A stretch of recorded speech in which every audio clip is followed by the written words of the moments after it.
এই মক্কার পবিত্র ভূমিতে এক শুভ রাত্রিতে জন্ম নিলেন মানবতার আলো হজরত মুহাম্মদ সাল্লাল্লাহু আলাইহি ওয়াসাল্লাম।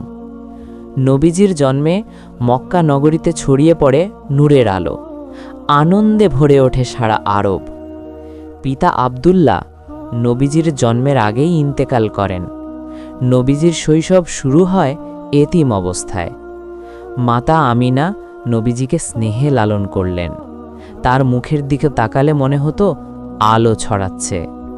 হালিমা সাহিবা নবীজিকে দুধ পান করান। তার ঘরে আসে অফুরন্ত বরকত ও শান্তি। হালিমার ঘরে আগে যা ছিল না, নবীজির আগমনে সব কিছু বদলে গেল। দুধ, গরু, ঘাস সব কিছুতে বরকত। একদিন ফেরেশতা নবীজির বুক বিদীর্ণ করে হৃদয় থেকে অপবিত্রতা দূর করেন। তার বক্ষ ভরে ওঠে নূরে ইমানে। ছোটবেলায় নবীজির মুখে ছিল হাসি, আচরণে ছিল সততা। সবাই তাকে ভালোবাসতেন। মাতা আমিনা মৃত্যুবরণ করলে নবীজি দাদা আব্দুল মুত্তালিবের আশ্রয়ে আসেন। দাদা মৃত্যুবরণ করলে চাচা আবু তালিব নবীজিকে নিজের সন্তানের মতো ভালোবাসায় লালন করেন। কৈশোরে নবীজি সততা, নম্রতা ও সৌজন্যের জন্য সকলের প্রিয় হয়ে ওঠেন। মক্কার ব্যবসায়ীরা তার সততায় মুগ্ধ হয়ে ডাকতেন আল আমিন, অর্থাৎ সবচেয়ে বিশ্বস্ত মানুষ। তরুণ বয়সে নবীজির মুখে শান্ত হাসি, কথায় বিনয়, আচরণে মহান চরিত্র প্রকাশ পায়। তিনি বাণিজ্যে নাম কামান, সততার মাধ্যমে সবার আস্থা অর্জন করেন। খাদিজা রাদিয়াল্লাহু এর ব্যবসার জন্য নবীজি সিরিয়ার পথে সফরে যান এবং সফলভাবে ফিরে আসেন। নবীজির সততা ও নম্রতায় খাদিজা রাদিয়াল্লাহু মুগ্ধ হন এবং হৃদয়ে ভালোবাসা অনুভব করেন।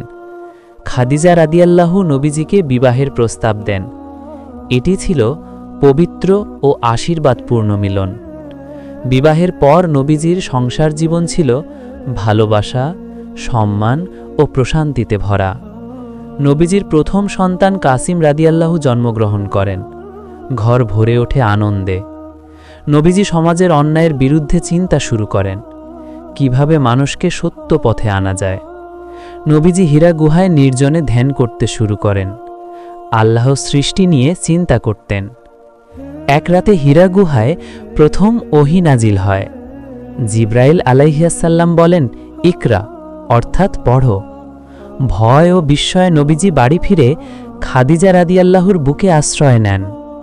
খাদিজা বলেন, নবীজিকে সাহস দেন এবং ওয়ারাকা বিন নৌফলের কাছে নিয়ে যান।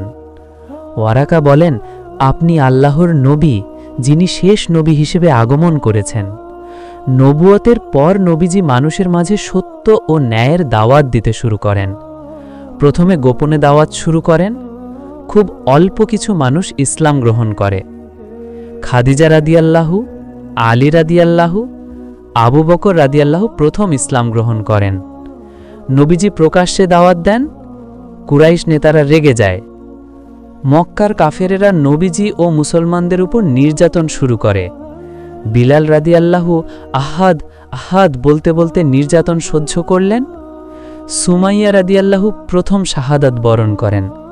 তিনি ঈমানের জন্য প্রাণ দেন।